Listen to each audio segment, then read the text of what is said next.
recursos, de muchos recursos. Aquí hay profesionales que están bien pagados para justificar la integración entre ambas naciones y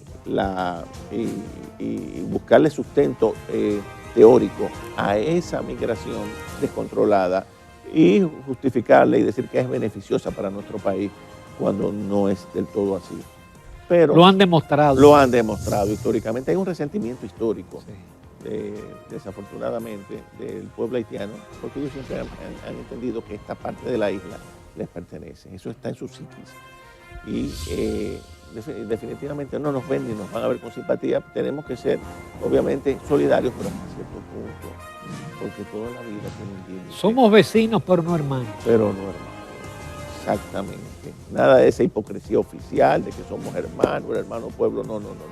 Vecinos, y tienen con reglas de juego claras, y a estos grupos económicos que se benefician y que presionan a los gobiernos para que abran las fronteras, porque tienen inversiones tanto de este lado como de aquel lado. No, el país está primero que sus intereses, porque recuerda, Ramón, que el interés de esos empresarios está en sus bolsillos. Aquí el rico dominicano, por el contrario, es avaro, es tacaño. La entrevista del Telematutino 11, gente importante, a tratar temas importantes, nos acompaña el doctor Yotin Curi David, pero mejor conocido como Yotin Curi, hijo. Yotin es un excelente abogado, académico, y fue de la primera camada del Tribunal Constitucional, que yo siempre digo la frase cliché, que se casaron con la gloria con la sentencia 168.3, que de eso vamos a hablar. Yotin, muy buenos días. Buenos días. Gracias Ramón. por Muchas aceptar gracias, la invitación. Muchas gracias por la invitación. Siempre un placer estar por aquí en este visto programa, porque cada vez que vengo me llama muchísima gente. Sí, porque siempre he dicho que este programa, mucha gente inteligente ve este programa. Así es. Y siempre después me dicen. Una gran audiencia. Siempre me dicen. Así es. Yotin, obviamente el tema haitiano, en la situación que se encuentra ahora, el presidente flexibiliza, pero Haití dice que no abre. Tampoco separa el canal. Y ahora tenemos una misión de la OEA que sabemos en qué va a concluir. Exacto. Pero, ¿cómo tú ves el panorama de ahora en lo adelante? Bueno. ¿Y qué tú crees que debe hacer el gobierno? Sencillamente yo creo que los haitianos han demostrado, a pesar de que están dominados por bandas criminales, más coherencia que nosotros en muchos aspectos. Nosotros no debimos, ya si la cerramos la frontera, no debimos haberla abierto, si no era de mutuo acuerdo entre ambos países, porque entonces, fíjate tú, da la sensación de que ellos están ofendidos con la República Dominicana, cuando es todo lo contrario, porque la diplomacia haitiana es muy hábil, confundiendo, presentando hechos irreales y siempre haciéndose las víctimas frente a la República Dominicana. Y ahora viene esta misión de la OEA. Pero la OEA generalmente no es imparcial. Siempre, a todo lo largo de estos conflictos, siempre ha demostrado una evidente parcialidad. Y más con el secretario general actual. Y más con el secretario Almagro, exactamente. De manera que sabemos en qué va a terminar eso. Porque, como hablábamos, ellos deben trasladarse al otro lado de la frontera, ver lo que está sucediendo y cómo esa canalización abusiva del río realmente lo que va a dejar sin agua a una gran parte de los productores nuestros que están en esa región fronteriza. De manera que los haitianos siguen hacia adelante, se proyectan ser las víctimas cuando es todo lo contrario, es la República Dominicana, porque ese orgullo que ellos están mostrando, cerrando la frontera, deberían mostrarlo impidiendo la migración de sus nacionales a este lado de la isla. Fíjate y atendiendo sus parturientas. Y atendiendo sus parturientas. Pero todo lo contrario, esas parturientas vienen aquí, muchos de ellos nacen aquí y luego no los quieren recibir allá porque los consideran dominicanos. Es decir, es un problema complejo. Yo entiendo que lo que tenemos que hacer es, siempre insisto, una política firme frente a Haití, claro, sin excesos, sin abusos, pero mantener una coherencia y militarizar la frontera, controlar la migración. Ya la República Dominicana no puede absorber más mano de obra haitiana, porque lo que se está produciendo es un desplazamiento. El haitiano viene hacia la República Dominicana y el dominicano emigra a los Estados Unidos y a Europa. Sí, porque que ellos abaratan el mercado laboral. Lo abaratan, claro, y a un grupo de empresarios se benefician, se enriquecen con esa mano de obra barata. Y es un problema también económico, el tema haitiano, porque al abaratar la mano de obra, obviamente, el empresario siempre va a preferirlo para tener mayor rentabilidad. Nosotros tenemos que sincerar aquí los salarios y pagarle bien al dominicano, controlar esa migración y sencillamente nacionalizar la frontera, lo que hizo Trujillo. La política de nacionalización fronteriza que se implementó cuando Trujillo dio buenos resultados, fue un muro de contención. Pero ahora sucede todo lo contrario, casi todas esas provincias fronterizas, Jimaní, Dajabón, Pedernales, ya están, hay más haitianos que dominicanos. Entonces se está produciendo una bomba, un problema que va a ser a la larga una bomba de tiempo, porque con esta agenda 2030 de proaborto, borrar las fronteras, en fin, matrimonios homosexuales, eso no ha dado resultado, ni va a dar resultado. Eso es atentar contra los valores tradicionales de la mayoría de los países, de estos pueblos, pero es una agenda que quieren imponer. Y fíjate tú el problema migratorio que hay en Europa. Por ejemplo, Francia está llena de inmigrantes que nacen, hablan la lengua francesa, pero no son franceses. No son franceses. Culturalmente no son franceses. Eso pasa aquí con el haitiano.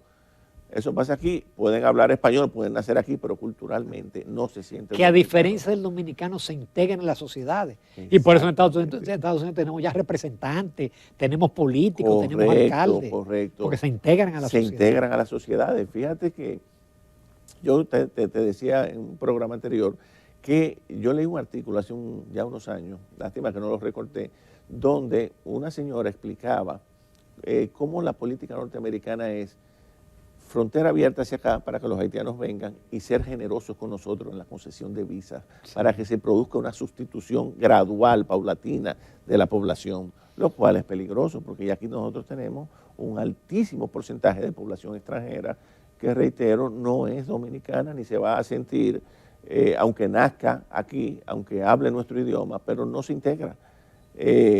Entonces, hemos visto lo que ha pasado en Kosovo. ¿Tú te imaginas qué ocurriría el momento en el cual la mayoría de la población sea haitiana de este lado? Exactamente. Esa es la fusión ya. Esa es la fusión. Y la están haciendo poco a poco, gradualmente, pero de manera constante. Y entonces ya llega un momento en que la población tiene que reaccionar. Y lo peor de todo es que aquí hay muchas personas comprometidas con esa causa, con la causa de los haitianos, a través de esas ONG que hay que disolverlas, y de recursos, de muchos recursos. Aquí hay profesionales que están bien pagados para justificar la integración entre ambas naciones y buscarle sustento teórico a esa migración descontrolada y justificarle y decir que es beneficiosa para nuestro país cuando no es del todo así. En todas partes la migración se controla. Tengo entendido que no más de un 5, un 10% como máximo. Aquí ya hace rato que vamos por un 30% y cuidado. Entonces ya llega un momento en que hay que reaccionar y eso es lo que se está haciendo. Pero debemos ser coherentes, debemos ser firmes. Bueno, que algunos comerciantes se van obviamente a perjudicar con el tema del cierre de la frontera, la limitación comercial, pero primero está la soberanía. Pero ya ahí el gobierno... Habrá mercado más adelante. El gobierno tiene que buscar paliativos, puede comprar parte de la producción. Puede buscar, exacto, comprarla. Para venderla en INEPRE, para venderla en el desayuno escolar. Exacto, venderla a estas islas del Caribe. Pero nosotros no podemos, evidentemente, por razones comerciales y beneficiar a 2 o 3 empresarios que se lucran con ese negocio. Sobre todo el tema del corte de la caña, Ramón. Eso hay que tecnificarlo. Aquí todavía seguimos empleando una inmensa cantidad de braceros haitianos en el corte de la caña. Debemos tecnificar la agricultura, depender menos de mano de obra foránea, porque sabemos que también que el dominicano, dada esa depresión en el tema salarial, no quieren trabajar en el campo, prefieren estar, y uno lo ve en los pueblos, andar Conchando. conchando. Motoconchando. Entonces se ha producido esa distorsión. Pero yo siempre he dicho, Jotin, yo era ingeniero. Hace tiempo que la ingeniería debió industrializarse. Exactamente. Con prefabricados, con paneles ligeros. Pero es más barato tú tener un haitiano poniendo blog por blog. Exactamente. Y después pañetarlo. Eso es artesanía. Artesanía, correcto. Hace tiempo, pero lógico. Totalmente de acuerdo. Con esta mano de obra productiva y barata que tú no tienes que inscribir en la seguridad social, que tú terminas el proyecto y lo despides o lo dejas de sereno. Bueno, pues, exactamente. Entonces aquí nosotros tenemos que invertir, pero es más fácil que ingresen estas personas, una masa hambreada, pagarles salarios de miseria. Entonces el dominicano se ve obligado a salir al exterior porque aquí no encuentra qué hacer. Y tenemos esa distorsión y aquí tenemos ya que abocarnos a solucionar ese problema porque tenemos años con esto. Pero también las deportaciones tienen que mantenerse. Tienen que mantenerse, claro que sí, las deportaciones tienen que ser constantes. Y en eso debe trabajar fundamentalmente migración y también los militares, las Fuerzas Armadas. Tienen que justificar su razón de ser. Tienen que custodiar la frontera y tienen que, como tú bien señalas, mantenerse las deportaciones, siempre dentro del marco de la ley. Porque el problema es que tenemos leyes, pero no las cumplimos. Y esa debilidad institucional nos hace mucho daño en todos los aspectos. Y de ahí la falta de credibilidad en la democracia. Ya ni siquiera podemos hablar de los partidos en el sistema democrático, en el tema de la justicia. Vemos como hay un desencanto generalizado. En fin, nosotros tenemos que hacer serios esfuerzos por fortalecer nuestras instituciones, afrontar los problemas graves de nuestro país, y el más grave de todos es el problema haitiano.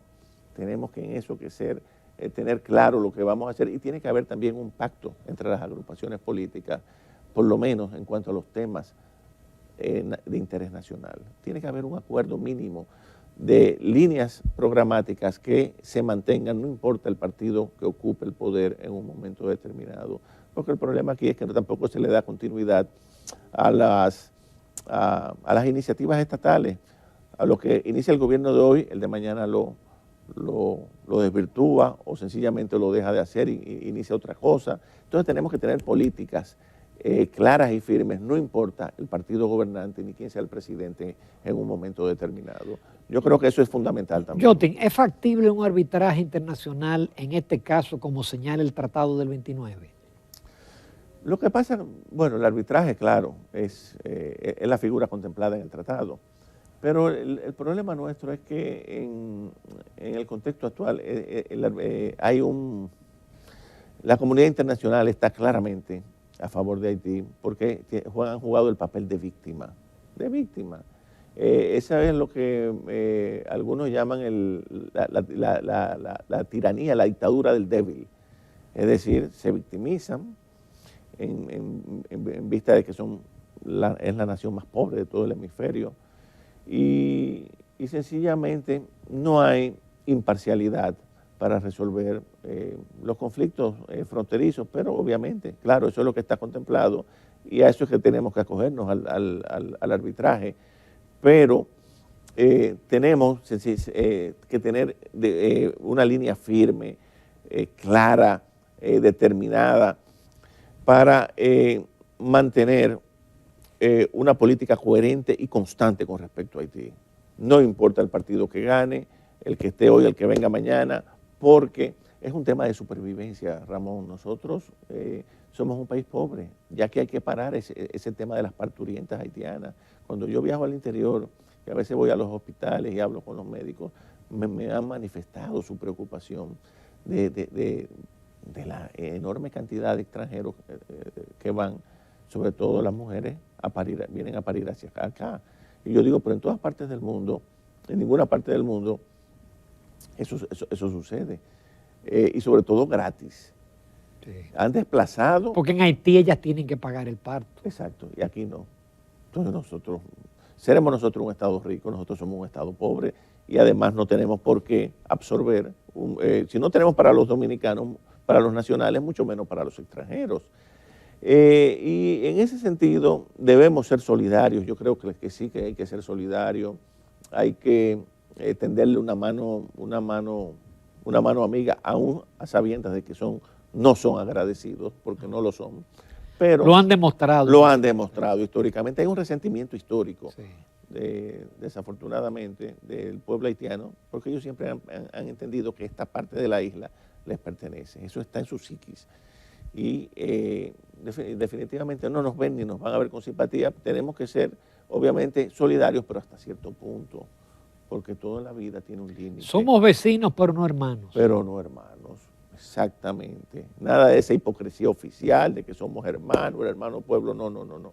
Vecinos, y tienen con reglas de juego claras, y a estos grupos económicos que se benefician y que presionan a los gobiernos para que abran las fronteras, porque tienen inversiones tanto de este lado como de aquel lado. No, el país está primero que sus intereses, porque recuerda, Ramón, que el interés de esos empresarios está en sus bolsillos. Esa gente vive de espaldas al interés nacional, expatrian sus fortunas y en cualquier momento se van del país. Poco le importa la suerte que corre al pueblo dominicano, porque eso es así. La mayoría de los empresarios, tanto nacionales como de origen extranjero, siempre vienen, hacen fortuna en nuestro país, pero tú te das cuenta que no donan hospitales, escuelas, parques, como hacen los ricos de otras latitudes, que son generosos, son filántropos. Aquí el rico dominicano, por el contrario, es avaro, es tacaño. Tú vas a Estados Unidos, tú ves los hospitales, cada pabellón tiene el nombre de un donante. De un donante. Dime aquí. ¿Dónde vamos a encontrar? Con tantas necesidades. Con tantas necesidades. ¿Cuándo hemos visto a los ricos ayudando al gobierno? Porque sabemos que el gobierno no tiene los recursos suficientes para hacerle frente a las necesidades de la población. Entonces debería haber cierta solidaridad de la oligarquía dominicana, pero eso es. Yo una vez escribí un artículo, Ramón, titulado La tiñosería de nuestros ricos. Buen título. Sí, donde explicaba claramente cómo el rico dominicano, a diferencia de otros países, no se sacia de sus propios excesos, solamente vive y afana para acumular peso tras peso, expatriarlo. Incluso casan a sus hijos muchas veces con personas que no son de su propia clase social y viven ajenos a lo que es la suerte de este pueblo. No, por el contrario, en lugar de ayudar, lo que hacen es evadir impuestos en la medida de sus posibilidades. De manera que aquí nosotros necesitamos gobiernos fuertes, justos, pero es necesario un Estado fuerte. Yo no creo por eso en el tema de las privatizaciones. Ni las APP, ni los fideicomisos. Ni los fideicomisos, ni nada de eso, porque son mecanismos para empobrecer el Estado, enriquecer al sector privado, y eso es peligroso, porque eso fue lo que pasó en Haití. Un sector privado muy rico, un Estado muy pobre, y termina cayendo en la ingobernabilidad. ¿Qué es lo que podría suceder entre nosotros si seguimos con esa política de beneficiar a los más poderosos y transferirle los bienes del Estado? Porque recuérdate que esas arcas de esas personas, de estos grupos, no se llenan nunca. No, es un barril sin fondo, Ramón. Mientras más tienen, más quieren. Y ese es un problema. Entonces necesitamos también la solidaridad de los grupos económicos poderosos a fin de poder afrontar los problemas nacionales, porque no se lo podemos dejar todo tampoco a los políticos. Los políticos hacen en la medida de sus posibilidades, pero aquí hay un poder fáctico muy fuerte, que son los grupos económicos. Que exactamente, apoyan las campañas y después cobran con creces. Yotin, vamos a una breve pausa comercial, porque yo quiero tratar en el próximo segmento el tema del Consejo de la Magistratura y la elección de los 5 jueces. En unos minutos volvemos con Yotin Curi. Continuamos esta interesante entrevista con el doctor Yotin Curi. En el primer segmento tratamos el tema de Haití. Pero ¿qué ocurre? Uno no puede olvidarse de todos los elementos nacionales y de los problemas nacionales. El Consejo Nacional de la Magistratura fue convocado, ya definió fechas, y se van a sustituir los 5 últimos jueces incluyendo al presidente del Tribunal Constitucional, el doctor Milton Rey Guevara. Hay muchas aprensiones, porque están sonando nombres de gente que son opuestas a la 168.13, gente que están con el aborto, que están con la educación de género, con todo ese paquete que nos han querido meter por ojos, pies y manos, porque por suerte no han podido, porque el país ha resistido. Pero ¿qué podría significar si un cambio de equilibrio, de elegir 5 personas de una misma línea? Bueno, eso es delicado, Ramón, porque eso cambiaría la ideología del tribunal. Yo por eso siempre he dicho que no solamente hay que tomar en cuenta la preparación académica, que es muy importante, también la honestidad, la trayectoria de cada profesional también, sino ver cuál ha sido su manera de pensar, cuáles han sido sus posiciones, porque la República Dominicana vive actualmente en una situación muy delicada. El tema de nuestra frontera, el peligro de nuestra identidad, que corre peligro, de nuestra soberanía, está el tema de grupos económicos también en pugna, que son rivales en temas muy sensibles, que quieren colocar en el Tribunal Constitucional personas afines a sus intereses. En fin, es una situación muy delicada, porque como bien señalaste, colocar ahora personas ahí, porque 5 miembros es el 40% de la matrícula que se va. Metan 4 más. No, o pueden estar ahí ya, porque han ido entrando gradualmente. Exactamente. Podrían eventualmente, con nuevas decisiones, variar los precedentes que se han sentado con la 168.13 y otras decisiones fundamentales y eventualmente dar un giro de timón, un golpe de timón. Tú como jurista, porque hubo un jurista que me reservo el nombre, que por la vía de WhatsApp me dijo que no es posible ni derogar ni modificar la 168.13. No, derogar no es el término, porque las sentencias no, lo que se deroga son las leyes. No, son las leyes. Lo que se puede es cambiar los criterios, los precedentes. El Tribunal Constitucional va sentando precedentes con sus decisiones. ¿Qué pasa? Que puede eventualmente, ulteriormente, y eso ocurre en todos los tribunales, cambiarlos, pero justificando por qué hace el cambio. Tiene que explicar por qué. Porque muchas veces cambian, y eso lo ha hecho incluso el Tribunal Constitucional Dominicano, cambia de criterio y no explica por qué el cambio. Porque eso es importante, hay que justificar. Si yo siempre he transitado por esta línea y ahora voy a transitar por otra, entonces tengo que explicar por qué estoy haciendo eso. Entonces, ese es el peligro del tribunal, que con los nuevos miembros se abandonen los precedentes que han sido sentados originalmente y que fueron los que acreditaron al Tribunal Constitucional, porque es que mucha gente cree que los tribunales se acreditan con publicidad, con salir mucho en los periódicos, muchas conferencias, ruedas con las sentencias. Con las sentencias, la calidad de las sentencias, eso es lo que acredita un tribunal. Y por eso el Tribunal Constitucional hasta ahora se ha mantenido con un nivel de respeto y credibilidad en la población. Pero si comienza eventualmente a actuar de espaldas al interés nacional, como bien señalaste, por influencia de grupos y sectores foráneos que cuelan sus jueces o sus miembros a esa alta corte, entonces podría, claro, generarse muchas tensiones sociales, muchos problemas, de gobernabilidad, de credibilidad, que ya de por sí está bastante deteriorada, de nuestra democracia, de nuestra mal llamada democracia, porque democracia no solamente es ir a votar cada 4 años, es mucho más que eso. Y había entonces la confianza de acudir al tribunal. Exactamente, la confianza de acudir al tribunal. Entonces, en este momento donde tenemos tantos problemas sociales y económicos por delante, hay que seleccionar con mucho cuidado quiénes van a ser los integrantes de esta nueva matrícula, porque ya no va a quedar absolutamente ninguno del grupo original.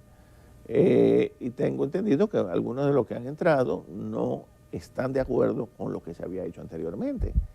Entonces, en la medida... Si usted le agrega 5 más. Exacto, que vayan creando mayoría, entonces pueden cambiar todos los precedentes. De hecho, si mal no recuerdo, con nuevas decisiones. El Tribunal Supremo Federal de los Estados Unidos con el aborto cambió. Claro, claro, es que siempre es posible, porque como yo te explicaba, el sistema del precedente se mantiene una línea jurisprudencial por X número de años, pero pues llega un momento en que ya con una nueva conformación, con personas que tienen otra manera de pensar, otra cosmovisión, pueden perfectamente abandonar eso y decir no. Por ejemplo, el tema del aborto. Aquí vamos a admitir, por ejemplo, el matrimonio homosexual. Y eso que dice la Constitución de que el matrimonio es la unión entre un hombre y una mujer, eso nosotros lo vamos a interpretar. Viola tales y cuales derechos. No, y comienzan, tú sabes que el derecho es elástico y siempre está sujeto. Me gustó ese término. Es elástico, está sujeto a interpretación. Ponte como dos abogados y habrá tres opiniones diferentes. Exactamente, exactamente. Y siempre hay márgenes para la interpretación. Eso es lo interesante del derecho. Porque tú sabes que matemática, números son números. 2 más 2 son 4, 5 más 5 da 10, 10 más 10 da 20, pero en derecho no es así. 2 más 2 no es 4. Entonces, como te digo, el derecho es sumamente interpretativo, es moldeable y con nuevas, y aunque incluso hasta a veces con interpretaciones macarrónicas, pueden, decir, no, esto no es así como se dijo anteriormente, esto va a ser así en lo sucesivo, el matrimonio gay está permitido, interpretan que el tema de un hombre y una mujer, el legislador quiso decir tal cosa, no es una interpretación literal, cambian el precedente de la 168.13 y cambian muchísimas cosas, porque se ha hecho, el tribunal nuestro lo ha hecho muchas veces sin justificar por qué el cambio. Todo siempre queda en manos del presidente del Consejo Nacional de la Magistratura, porque hasta ahora siempre ha tenido mayoría. Salvo cuando aquella ocasión que Leonel Fernández no tuvo mayoría y quizás por eso salió tan buena Suprema Corte de Justicia, pero ahora no. Ahora no. Ahora hay una mayoría. Sí, siempre el presidente tiene un gran peso en las decisiones del Consejo. Especialmente cuando domina ambos congresos, ambas cámaras. Claro que sí, porque imagínate, el voto del presidente, él ya tiene 3 y con un voto más. Del procurador.